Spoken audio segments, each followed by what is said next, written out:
Et particulièrement, nous allons étudier les dioptres plans, les lames à face parallèles, le prisme et le dioptre sphérique. Donc, nous pouvons d'abord définir la réfraction comme étant le changement de direction d'un rayon lumineux quand ce dernier passe d'un milieu transparent et homogène d'indice n à un autre milieu homogène et transparent d'indice différent n'. Pour le dioptre plan, il peut être défini comme étant une surface plane séparant deux milieux homogènes transparents d'indices différents. Donc si nous voulons représenter dans une construction géométrique et rechercher le stigmatisme dans ce cas de système optique qui est considéré non rigoureusement stigmatique pour l'ensemble de l'espace, je considère d'abord une surface qui sépare deux milieux n et n'. Je considère un point objet A qui envoie un rayon lumineux vers le point I situé sur la surface. Si n' est supérieur à n, le rayon IR va se rapprocher de la normale et donc j'aurai le rayon AI avec un angle d'incidence par rapport à la normale qui est I et j'aurai IR, rayon réfracté avec un angle de réfraction qui est I' plus petit que I, comme ça a été discuté dans le chapitre 1. Alors, le rayon AS qui est plutôt normal à la surface, va traverser sans déviation parce que I égale à 0 dans ce cas et R, angle de réfraction, est aussi égal à 0. Les rayons IR et SX ne vont pas se rencontrer dans l'espace image réelle, mais plutôt le prolongement vers l'arrière et va former le point A'. A' est considéré comme image virtuelle du point objet A réel. Alors, si nous voulons établir la relation de conjugaison du dioptre plan, nous pouvons considérer que l'angle I, c'est aussi l'angle IAS, et nous pouvons considérer que l'angle I', c'est aussi l'angle IA'S. Nous pouvons écrire, d'après ça, que SI est égal à SA tangente de I, mais c'est aussi SA' tangente de I'. Donc, SA' égale à SA tangente de I sur tangente de I'. Ça veut dire que SA', c'est la position de l'image par rapport à la surface, c'est une fonction qui dépend de l'angle d'incidence. Et dans ce cas, si I varie, la position de l'image varie. Et on ne peut pas avoir le stigmatisme parfait. C'est pour cette raison que nous allons encore définir les conditions d'approximation de Gauss pour essayer d'établir une relation dans le cas du stigmatisme approché pour trouver une relation de conjugaison qui va représenter le dioptre plan. Cependant, nous pouvons aussi parler de certains cas particuliers. Si le point objet se trouve sur la surface, alors le point objet aura sa propre image et nous pouvons confirmer que tous les points qui se trouvent sur la surface sont en effet des points qui sont rigoureusement stigmatiques parce que l'objet et l'image sont sur la surface. Deuxièmement, si les points objets se trouvent à l'infini, ils seront réfractés et leurs images vont aussi être à l'infini et nous pouvons aussi considérer un deuxième cas de stigmatisme rigoureux pour le dioptre plan, ce sont les points qui sont à l'infini. Donc en conclusion, le dioptre plan n'est pas un système rigoureusement stigmatique, sauf pour deux cas, les points qui sont sur sa surface et les points qui sont situés à l'infini. Donc, comme on peut le voir sur les deux figures suivantes.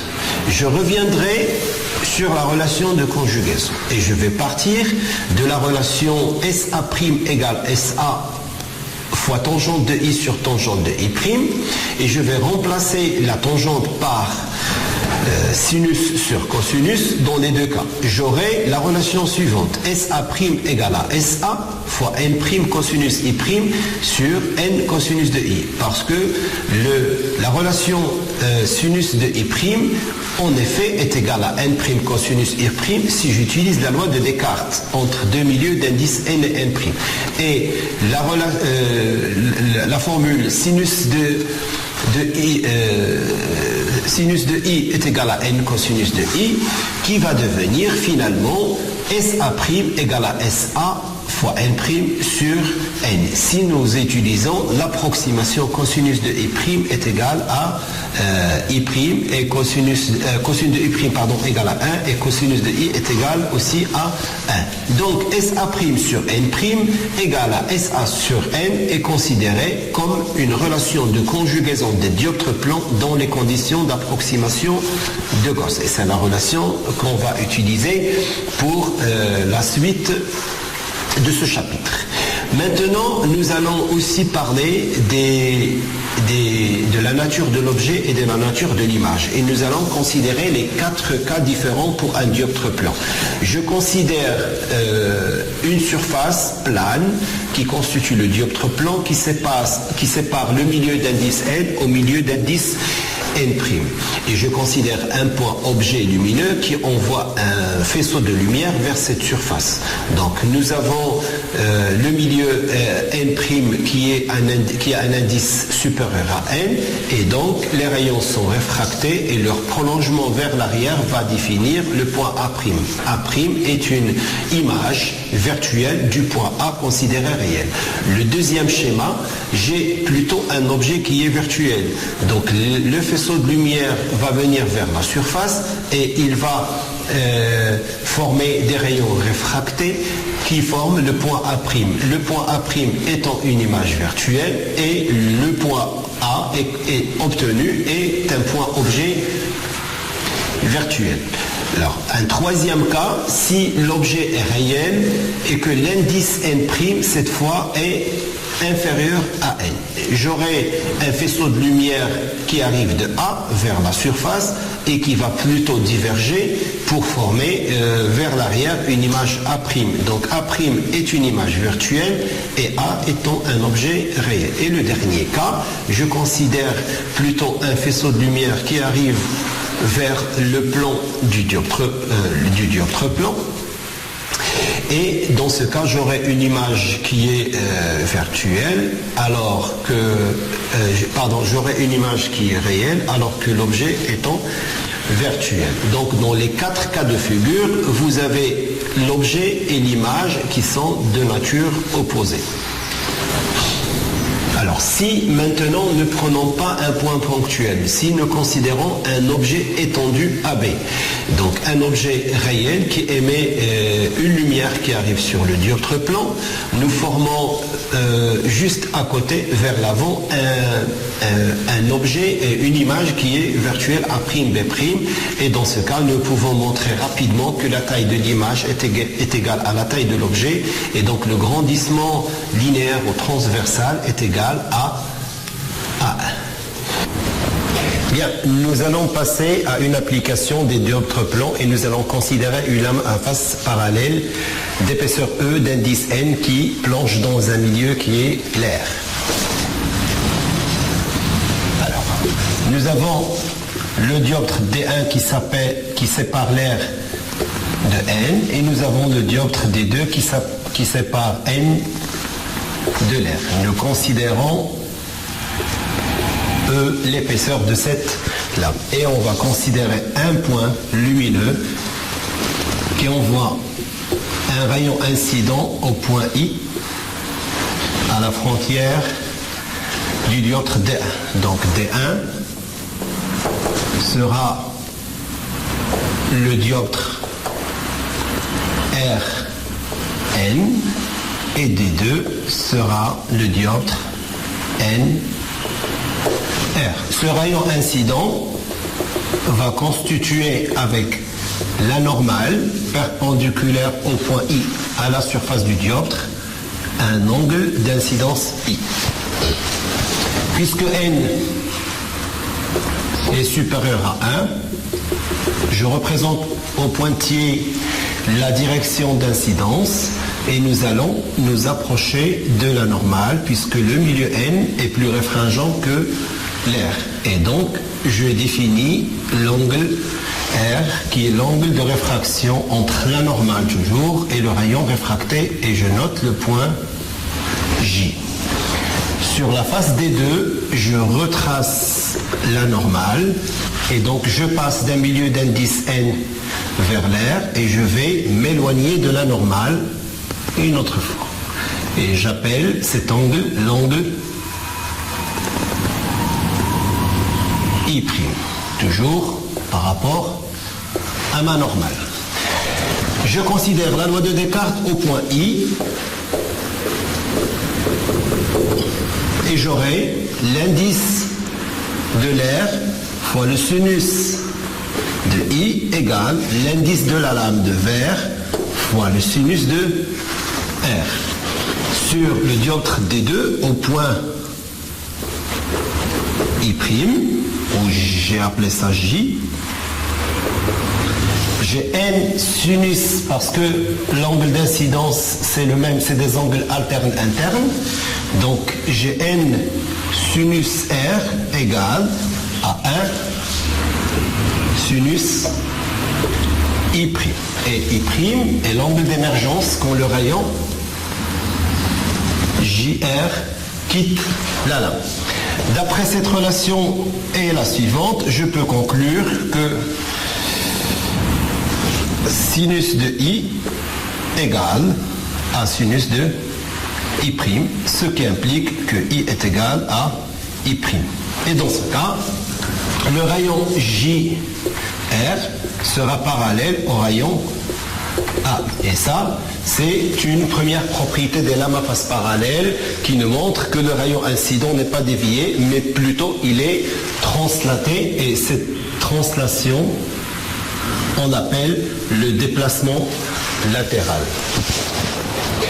Nous allons ensuite construire l'image A' d'un objet réel à travers une lame à face parallèle. Je considère une lame à face parallèle d'indice N qui plonge dans l'air d'indice 1, la lame étant d'épaisseur égale à E, et je considère un point objet réel qui donne un premier rayon incident au point I. Je représente la normale, je définis l'angle d'incidence. Puisque N est supérieur à 1, pareil, je vais avoir un rayon réfracté qui se rapproche de la normale et qui arrive au point J. Je reprends la normale et le rayon, comme on l'a vu dans l'application précédente, va sortir parallèle. Le rayon incident et le rayon émergent sont parallèles. Et je retrouve mon angle d'incidence. Bien. Alors, si je veux étudier la composition d'image, j'ai deux dioptres. Un dioptre D1 qui est R vert et le dioptre D2 qui est vert R. Je considère le dioptre D1 et j'ai un point objet qui me donne un premier point image A1. Je vais essayer de le retrouver. Donc j'ai un rayon AI qui me donne un premier rayon réfracté. Et j'ai un rayon incident qui va passer sans changement de direction parce que I égale 0, R égale à 0 d'après la loi de Descartes. Et donc l'image, elle est plutôt située juste en avant du point A. Donc ce point qui est là va être le point A1 qui est l'image de A à travers le dioptre D1. Alors, de là, je vais établir la relation des dioptres plans comme ça a été fait dans le paragraphe précédent. Et je veux pouvoir écrire en prenant le point H comme étant la projection orthogonale sur la surface, ici. Et donc, j'ai H à 1, valeur algébrique. H à 1 et A1, c'est un prolongement d'un rayon qui vient du milieu N. Donc, sur N, égale à H A sur 1. Ça, c'est la relation de conjugaison dans le cas d'un dioptre plan D1 qui sépare 1 de N. Je considère maintenant le dioptre D2, et c'est le dioptre qui me permet, D2, qui me permet d'avoir une image de ce point A1 qui est donnée par le rayon JR. Et ce point-là va être l'image finale à travers la lame à face parallèle et qui est issue de ce dioptre D2. Donc, le rayon AI est réfracté pour donner une image A1. Le rayon IJ est réfracté pour donner une image finale A'. Alors, j'applique la relation de conjugaison pareille. Je vais avoir A1 comme objet. Ici, c'est D1. Et là, c'est D2 qui me donne une image finale. Et je vais considérer un deuxième point H', c'est la projection orthogonale sur la face D2 du dioptre plan. Et je vais avoir H', A', image finale. Donc H', A'. Ce point A', c'est le prolongement d'un rayon qui arrive d'un milieu d'indice 1. Donc sur 1 égale à H' A1 qui est considéré comme étant l'objet sur N. Et c'est la deuxième relation de conjugaison. Donc nous avons HA1 sur N égale à HA sur 1 et nous avons H' A' sur 1 égale à H' A1 sur N. Alors des deux relations, je vais chercher la position de l'image A'. Donc A', c'est cette distance qui est là. Alors, A', d'après la relation de Schall, est égal à H plus H' plus H' A'. Sachant que H' est égal à l'épaisseur E. Je vais avoir E dans mon expression. Et AH, d'après cette expression, est égal à AH est égal à A1H sur N. Donc égal à A1H sur N plus, toujours valeur algébrique, plus E, plus H' A' est égal à H' A1 sur N. H' A1 sur N. Donc je vais avoir E plus 1 sur N facteur de A1 H plus H' A.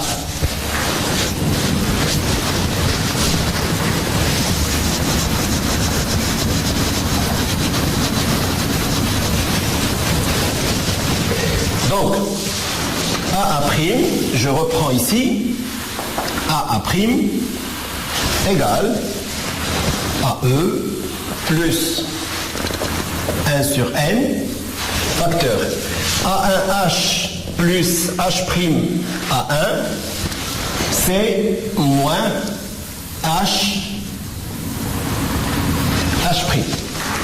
Si j'utilise toujours la relation de Schall. Et donc j'aurai A' égale à E plus, plutôt moins 1 sur N fois E. Et dans ce cas, je peux factoriser par E et j'aurai 1 moins 1 sur N. Et donc la position de l'image est donnée à A' égale à E, l'épaisseur de la lame, facteur de 1 moins 1 sur N. Nous allons reprendre le prisme et établir les 4 formules du prisme que nous connaissons et qui ont été présentées dans le cours. Donc je considère un prisme d'indice N avec un angle A au sommet, la base. Je considère un point lumineux qui arrive sur le point I, sur la surface du premier dioptre D1. Ça, c'est le deuxième dioptre D2 avec un angle I. Puisque la lumière passe d'un milieu moins réfringent vers un milieu plus réfringent, ça c'est la direction d'incidence. Je vais m'approcher de la normale et je vais définir un angle qui s'appelle R. C'est l'angle de réfraction et IJ, ça va être le rayon réfracté. Même chose, je vais définir la deuxième normale sur la surface des deux et je vais repérer cet angle par I'. Et puisque je passe d'un milieu d'indice plus élevé vers l'air, je vais m'éloigner de la normale et je vérifie la propriété des prismes qui permet de ramener la lumière vers sa base. Et je définis I'. Alors, nous avons pour ce prisme la première loi de Descartes sur le dioptre D1. Donc en D1, je peux écrire que 1 sinus de I égale N sinus de R, et ça va être la première loi, sinus de I égale N sinus de R. Pour le dioptre D2, sur la deuxième face, j'ai au point I N sinus R' étant l'incidence sur la deuxième face par rapport à la normale, égale à 1 sinus I'. Il reste deux autres relations et concernent les angles.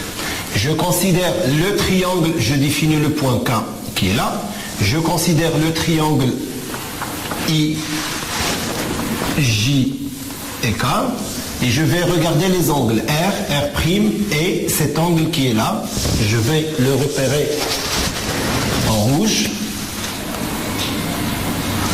Et je vais devoir écrire que R plus R' plus l'angle qui est là, c'est tout l'angle plat, c'est pi, moins cet angle qui est là. Et cet angle qui est là n'est autre que l'angle A. Donc c'est plus pi moins A égale, ce sont des angles égales à pi. Je simplifie par pi et je déduis A égale R plus R'. Et je vais noter la troisième relation qui est A égale R plus R'. Bien. Donc, première relation, deuxième relation, troisième relation, et il reste la quatrième relation. La quatrième relation va concerner cette fois la déviation du prisme. Et la déviation du prisme, c'est cet angle qui est là. Ça s'appelle D, et c'est égal à la déviation sur la face D1 plus la déviation sur la face D2. Donc je vais noter D1 plus D2. La déviation sur D1, c'est cet angle d'incidence moins l'angle de réfraction. Donc D1, c'est I moins R. Et la déviation sur la face D2, c'est cet angle I' moins R'. Et donc je peux faire D, cette déviation, égale à I plus I' moins R plus R'. Sachant que R plus R' est égal à l'angle A, j'aurai I plus I' moins l'angle A, et ça va être la quatrième relation du prisme que je vais noter ici. Quatrième relation, la déviation est égale à I plus I' moins l'angle A. Et ainsi, nous avons établi les quatre relations du prisme. Alors, je voudrais juste rappeler que le prisme permet aussi la dispersion de la lumière au cas où le rayon incident est composé d'une lumière blanche. Nous verrons apparaître sur un écran à la sortie un spectre de lumière discontinu et qui représente le spectre de la lumière composé de plusieurs couleurs si la lumière incidente est une lumière blanche. Nous pouvons aussi montrer que l'indice de réfraction est égal à A plus B sur lambda carré, c'est ce qu'on appelle la relation de Cauchy, qui montre que l'indice de réfraction d'un milieu n'est pas une constante, plutôt elle dépend de la valeur de la longueur d'onde.